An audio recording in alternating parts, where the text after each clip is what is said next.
Hi hello welcome to our channel. నేను మీ సిరి. ఈరోజు మనం చెప్పుకోబోయే కథ మిసెస్ అగస్త్య పార్ట్ 31. కథలోకి వెళ్ళే ముందు వీడియోని లైక్ చేయడం అలాగే హైప్ చేయడం మిస్ చేయకండి. తను చేసిన ఓవర్ యాక్షన్కి నాకు మండిపోతుంది. అప్పటికి పని ఉంది, సార్ వస్తే ఇంటికి వెళ్ళిపోవాలి, ఆ తర్వాత చాలా పని ఉంది సార్తో అన్నాను సూటిగా సునంద వైపు చూస్తూ. నా మాటలకి సునంద షాక్ అయింది. ఏం మాట్లాడుతున్నారు మేడం అని అడిగింది సునంద. సార్తో పనేముంది అని అడిగావు కదా, అదే చెప్తున్నాను అని అమాయకంగా అన్నాను.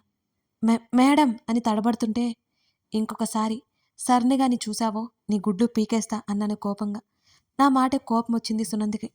సరేమైనా మీ సొత్తా చూడకుండా ఉండడానికి నీకేమైనా రైట్స్ రాసిచ్చారా అని రెచ్చిపోతూ అడిగింది. నా సొత్తో కాదో ఇప్పుడే తెలుస్తుంది, వెయిట్ అన్నాను నేను. మేము వాదనలో ఉండగానే అగస్త్య మా వైపొచ్చాడు. వెళ్దామా అని అన్నాడు వాచ్ వైపు ఒకసారి చూసి నా వైపు చూస్తూ. వర్క్ అయిపోయిందా అని అడిగాను నేను. లేదు, ఇంటికి వెళ్ళాక చూసుకుందాం, పద, షోల్డర్ పెయిన్గా ఉంది, ఇంటికి వెళ్ళి రెస్ట్ తీసుకోవాలి అని అన్నాడు అగస్త్య. అక్కడ సునంద ఉంది అనే విషయం మర్చిపోయి ఇద్దరం ఏదేదో మాట్లాడేసుకుంటున్నాము. కళ్ళు తెలిసి ఆశ్చర్యంగా చూస్తుంది సునంద మా ఇద్దరి వైపు. కాస్త ముందుకు వచ్చి సునంద వైపు చూశాడు అగస్త్య. నువ్వు ఇంటికి వెళ్ళిపో, రేపటి వర్క్ అంతా షెడ్యూల్ పెట్టు, మేనేజర్ గారికి విషయం చెప్పు, రేపు ఆఫీస్కి రావట్లేదు అని చెప్పాడు అగస్త్య సునంద వైపే చూస్తూ. అప్పుడు తేరుకొని అలాగే అన్నట్టు తల ఊపింది సునంద. నిన్నెవరు ఆఫీస్కి రమ్మన్నారు అంటూ నా భుజం చుట్టూ చెయ్యేసి నడిపించుకుని తీసుకెళ్తున్నాడు అగస్త్య లిఫ్ట్ వైపు. నువ్వు ఒక్కడవే కష్టపడతావని నేను వచ్చాను అని అన్నాను తన వైపే చూసి నవ్వుతూ. వెనక్కి తిరిగి సునంద వైపు చూసి కళ్ళెగరేశాను నేను. అప్పుడు నాకు తెలియదు నేను ఎంత పొరపాటు చేశానో. మరుసటి రోజు కల్లా మా ఇద్దరి మీద గ్యాసిప్స్ క్రియేట్ అవుతాయని ఏమాత్రం తెలియదు నాకు. నా ఫ్లాట్కి వెళ్దాం ప్లీజ్ అని అడిగాను నేను అగస్త్యని. వద్దు, ఉదయం మళ్ళీ హాస్పిటల్కి వెళ్ళాలి, మళ్ళీ అక్కడికి వెళ్ళి ఇంటికి వెళ్ళాలంటే కష్టం కదా అని అన్నాడు తను. కుదరదు అని చెప్పి అరగంట బ్రతిమాలుకొని నేను ఉన్న ఇంటివైపుకి కారు మళ్లించేలా చేశాను. ది గ్రేట్ శ్రీధని కదా, నేనేమనుకుంటే అది ఏదైనా చేసి తీరుతాను మరి. తీరా అక్కడికెళ్ళాక పెద్ద చిక్కు వచ్చి పడింది నాకు. ఇంటి ఓనర్ నాతో అగస్త్యని చూస్తే నానా రచ్చ చేస్తుంది. అప్పటికే నైట్ అయిపోయింది కూడా. మెల్లిగా పిల్లిలా తన చేయి పట్టుకుని మేడ మీదకి లాక్కెళ్ళిపోయాను. నా మైండ్లో ఏముందో తెలియని తను చాలా మామూలుగా నా వెనకాలొచ్చాడు. తలుపు తెరిచి లైట్ వేశాను. క్లీనింగ్ లేక ఎక్కడ బూజు అక్కడే కనిపిస్తుంది. నా వైపు సీరియస్గా చూశాడు అగస్త్య. ఇప్పుడు ఎందుకంత కోపంగా చూస్తున్నావు అని అడిగాను నేను అయోమయంగా కాస్త. ఆఫీస్కి రాకపోతే క్లీన్ చేసుకోవచ్చు కదా అని సీరియస్గా అన్నాడు. ఓ వెర్రి నవ్వు నవ్వాను. కిక్కి అంతకంటే ఇంకేం చేస్తాను, రూమ్ అంతా చాలా చిరాగ్గా ఉంది. అలాగే ముఖం పెట్టి చూస్తున్నాడు తను. వెంటనే హాల్లో ఉన్న బుజ్జి సోఫా క్లీన్ చేసి నువ్వు ఫుడ్ ఆర్డర్ పెట్టు, ఈలోపు నేను ఇల్లు క్లీన్ చేసేస్తా అని చెప్పాను అగస్త్యతో. ఏడ్చావులే అన్నట్టున్నాయి తన చూపులు. చాలా మార్చేశావు నన్ను కోపంగా చూస్తూ క్లీన్ చేయడానికి పూనుకున్నాడు నాతో పాటు. The great mister Agastya Chakravarthi, best husband అవ్వబోతున్నావు. నీ హ్యాండ్ బాగలేదు కదా, ఇలాంటివి ఏమీ వద్దు అంటూ చెంప కింద చేయి పెట్టుకొని తనని అబ్బురంగా చూస్తూ అన్నాను. అంత సీన్ లేదు, క్లీన్ చేయడానికి ఇద్దరు మనుషులు వస్తారు, నీట్గా చేయించు అంటూ బెడ్రూమ్ వైపుకు నడిచాడు అగస్త్య. ఎవరికో కాల్ చేసి రమ్మని చెప్పాడు ఫాస్ట్గా. అంత డబ్బు మహిమ అనుకుని నెట్టొచ్చాను నేను. అంతే కదా మరి. బెడ్షీట్ మార్చాను. బెడ్ మీద వెనక్కి వాలి కళ్ళు మూసుకున్నాడు. Hand pain వస్తుందనుకుంటా. తన కనుబొమ్మలు ముడిపడి ఉన్నాయి. తన్ని చూస్తేనే నాకు అర్థమైపోయింది.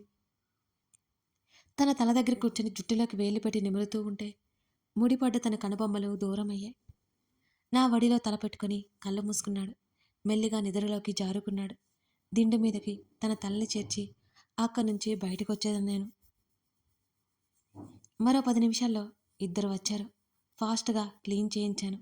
ఒంటరిగా ఉండి అంతంత మాత్రం వంటలు నేర్చుకున్న నేను తన కోసం కాఫీ పెట్టాలని పూనుకున్నాను. ఫాస్ట్గా గంటలో అంతా క్లీన్ చేసి వాళ్ళిద్దరూ వెళ్ళిపోయారు. ఫ్రెష్ అయిపోయాక కాఫీ పెట్టుకొని కాఫీ తీసుకుని రూమ్లోకి వెళ్ళగానే ఇంకా నిద్రపోతూ కనిపించాడు అగస్త్య. లేపాలి అనిపించక ఆ కాఫీ నేనే తాగేశాను. కాఫీ కప్ పక్కన పెట్టి బెడ్ మీదకి చేరాను. ఎంత క్యూట్గా ఉన్నాడు నిద్రలో. లేస్తే మాత్రం శాడిస్ట్ అయిపోతాడు. నా రావణ్ ఎంత మంచోడో కదా. కోపం మాత్రం ముక్కు మీదే ఉంటుంది ఇతగానికి. తన ముక్కు మీద వేలు పెట్టి నెమ్మదిగా రాస్తున్నాను. సెనరిటా అని మెల్లిగా అన్నాడు. అతను మరోవైపుకు తిరిగాడు. ఒక భుజం దగ్గర బుల్లెట్ గాయమైంది కాబట్టి ఒకవైపు పడుకోగలడు. నా నడుము చుట్టూ చేయేసి దగ్గరకు జరిగి పడుకున్నాడు అగస్త్య. తన చెయ్యి మెల్లిగా నా టీషర్ట్ దాటి నా నడుము మీదకి చేరుతుంటే తన చేతి మీద గట్టిగా ఒక్కటేశాను. అయినా వదలకుండా ఇంకా గట్టిగా పట్టేసుకున్నాడు రాక్షసుడు.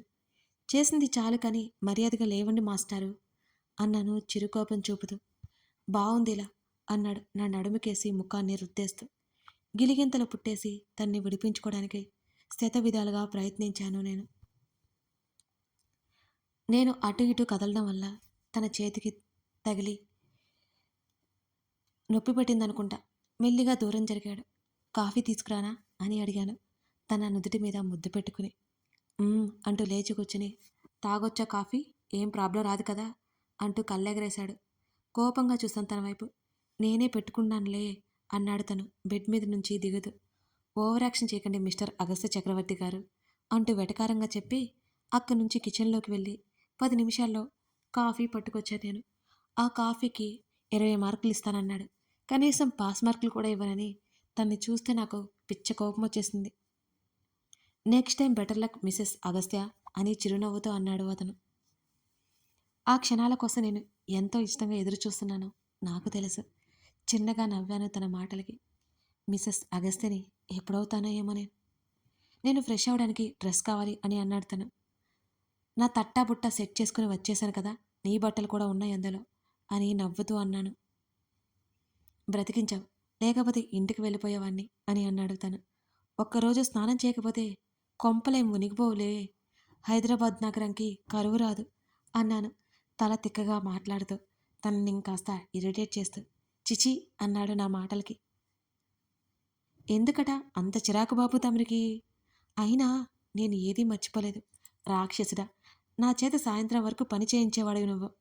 అప్పుడు ఇంటికి వచ్చి స్నానం కూడా చేయకుండా నిద్రపోయేదాన్ని అని అన్నాను నేను అన్ని గుర్తు చేస్తూ. చీ బాడ్ గర్ల్ అన్నాడు అదోలా చూస్తున్నాను. ఓయ్, స్నానం చేయకపోతే బ్యాడ్ గర్లా అని అలిగినట్టుగా ముఖం పెట్టి అడిగాను.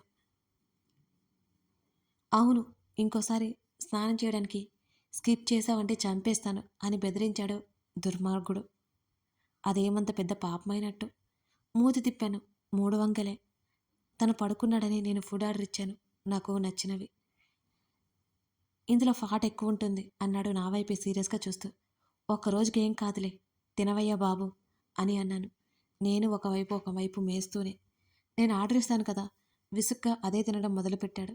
రోజు కంటే ఇంకో గంట ఎక్స్ట్రా వర్కౌట్స్ చేయి, ఫ్యాట్ కరిగిపోతుంది అని ఓ సలహా పడేశాను. నా సలహా నా కొంప కొల్లేరు చేస్తుందని ఆ క్షణం నాకు తెలియదుగా. నా చేత అలాంటి వర్కౌట్లు ఎన్ని చేయిస్తాడో ఫ్యూచర్లో. ఈ మహానుభావుడు నా చేత కూడా వర్కౌట్ చేయిస్తాడని తెలియక ఫుడ్ మొత్తం పీల్చి పిప్పి చేస్తున్నాను. నా వైపు కొన్ని క్షణాల పాటు చూసి తినడం మొదలుపెట్టాడు. తన దుష్ట ఆలోచనలో నాకప్పుడు తెలియదు కదా.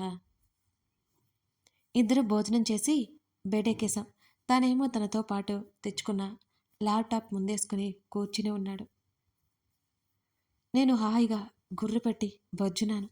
అంతకుముందు అదే ఇంట్లో అదే బెడ్ మీద కలతతో గడిపిన నిద్రలేని రాత్రులు ఎన్నో. కానీ ఈరోజు తన పక్కన ఎంతో ప్రశాంతంగా నిద్రపోయాను నేను, నాకే తెలియకుండా. అది తనుంటే అంత ధైర్యం నాకు. ఉదయాన్నే ఒళ్ళు విరుచుకుంటూ లేచేసరికి నా పక్కనే తను కనిపించలేదు. వెతుక్కుంటూ హాల్లోకి వెళ్ళాను అదే నిద్ర ముఖంతో. సోఫాలో కూర్చొని కాఫీ తాగుతూ సీరియస్గా ఫోన్ చూస్తున్నాడు అగస్త్య. డైరెక్ట్గా వెళ్ళి తన పక్కన కూర్చొని, ప్లీజ్ నాకొక కాఫీ ఇవ్వవా, బుజ్జి కుక్క పిల్లలా క్యూట్గా అడిగాను. నా వైపు వాడి చూపులు విసిరాడు. ఇవ్వను అని చెప్పొచ్చు కదా, అలా చూడ్డం ఎందుకో అని అన్నాను ముఖం చిన్నపుచ్చుకొని. బ్రష్ చేసావా సీరియస్గా అడిగాడు అగస్త్య. డైరెక్ట్గా నిద్రముఖంతోనే వచ్చాను కదా, నేనెక్కడ బ్రష్ చేసి వచ్చాను. తల అడ్డంగా నిలువుగా అటు ఇటు ఏడు పడతాడు ఊపేశాను తన ప్రశ్నకి. ముందు పోయి ఆ పాచిముఖం కడుక్రాపో అని కసిరాడు సీరియస్గా అతను. ఈ పాచిమోహకానికి నువ్వు ముద్దులు పెట్టిన రోజులు కూడా ఉన్నాయని గొనిగి అక్కడి నుంచి గదిలోకి పోయాను. నేను రెడీ అయ్యి వచ్చేసరికి బ్రేక్‌ఫాస్ట్ కూడా ఆర్డర్ చేసి పెట్టాడు. ఇప్పటికైనా కాఫీ ఇస్తావా అని ఆశగా అడిగాను. బ్రేక్‌ఫాస్ట్ చేసే టైంలో కాఫీ తాగడానికి బుద్ధుండాలి. ముందు తినేయ్ అని అన్నాడు. తన ఒక ప్లేట్ తీసుకొని నా ముఖాన మరో ప్లేట్ కొట్టి సోఫాలో సెటిల్ అవుతూ తినక చస్తానా? అలిగి ఇంకా ఎక్కువ తినేశాను రోజు కంటే. సన్నటి నవ్వు తన నుంచి. అయినా సరిగ్గా అలిగాను కాబట్టి నేను మాట్లాడలేదు.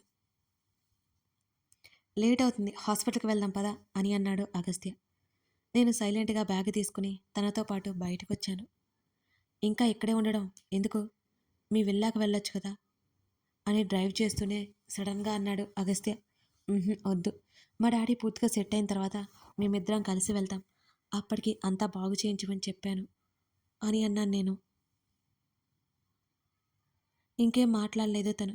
నేను చెప్పింది కరెక్ట్‌గా అనిపించిందేమో మరి ఆ విషయం గురించిగా ప్రస్తావించలేదు. తన ముందు మొబైల్ తీశాను అంటే చంపేస్తాడు. అయ్యగారు పక్కన ఉంటే నేను తననే పట్టించుకోవాలంట. ఇదెక్కడి విడ్డూరమో విచిత్రమో. సరిగ్గా అదే సమయంలో టింగుమని నోటిఫికేషన్ వచ్చింది. విన్నీ నుంచి మెసేజ్, అలాగే ఓ వీడియో. ఏదో ఇంపార్టెంట్ మ్యాటర్ అయి ఉంటుందని ఆ వీడియో ఓపెన్ చేశాను నేను. ప్రముఖ వ్యాపారవేత్త చక్రవర్తి గారి అబ్బాయి అగస్త్య చక్రవర్తికి మరో బడా వ్యాపారవేత్త కూతురితో ఎఫ్ఐఆర్ అని యాంకర్ చాలా ఇంట్రెస్టింగ్గా చెబుతోంది. నేనైతే షాక్ అయిపోయాను ఆ న్యూస్ చూశాక. నా ఫోటో, అగస్త్య ఫోటో స్పష్టంగా టీవీలో కనిపిస్తోంది. ఓయ్ ఇటు చూడు అని అంటూ కంగారుగా తన భుజం తట్టి మరీ ఆ వీడియోని అగస్త్యకి చూపించాను. దాన్ని ఒకసారి చూసి డ్రైవింగ్ మీద దృష్టి పెట్టాడో కూల్గా. ఓయ్ నీకే చెప్తున్నాను, వినిపించడం లేదా? మన మీద గ్యాసిప్స్ స్ప్రెడ్ అయ్యాయి అని కంగారుగా అన్నాను. వదిలేయ్ అని తాపీగా చెప్పాడు. ఇది చూస్తుంటే నాకు పిచ్చి పడుతుంది. నువ్వేంటి వదిలేయ్ అంటావు అని విసుగ్గా అన్నాను. అవి గ్యాసిప్స్ అని నువ్వు అనుకుంటున్నావా? నిజమే కదా అని అన్నాడు తను. చిచి, ఎఫ్ఐఆర్ ఏంటి ఎఫ్ఐఆర్? మనమిద్దరం కాబోయే భార్యాభర్తలం కదా అని ముఖం చిరాగ్గా పెట్టాను. డోంట్ వర్రీ సెనోరిటా, ఇంకాసేపట్లో ఆ న్యూస్ చూడు అని తను ఏదో చెప్పబోతుంటే నేను మధ్యలోనే అడ్డుకుంటూ, ఆ న్యూస్ డిలీట్ చేయిస్తావా?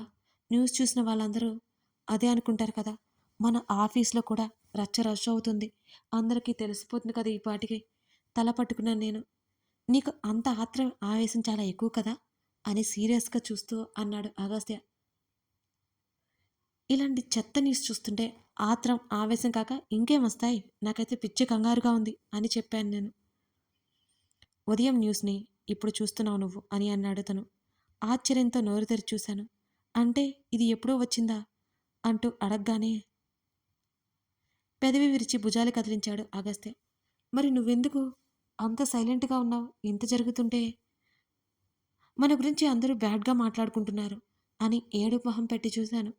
హాస్పిటల్ ముందు కార్ పార్క్ చేసి నా చేతిలో ఉన్న ఫోన్ లాక్కొని మరో వీడియో ఓపెన్ చేసి ఆ ఫోన్ నా చేతుల్లో పెట్టి తను దిగి వెళ్ళిపోయాడు. ఆ వీడియో ఓపెన్ చేసి చూసా నేను.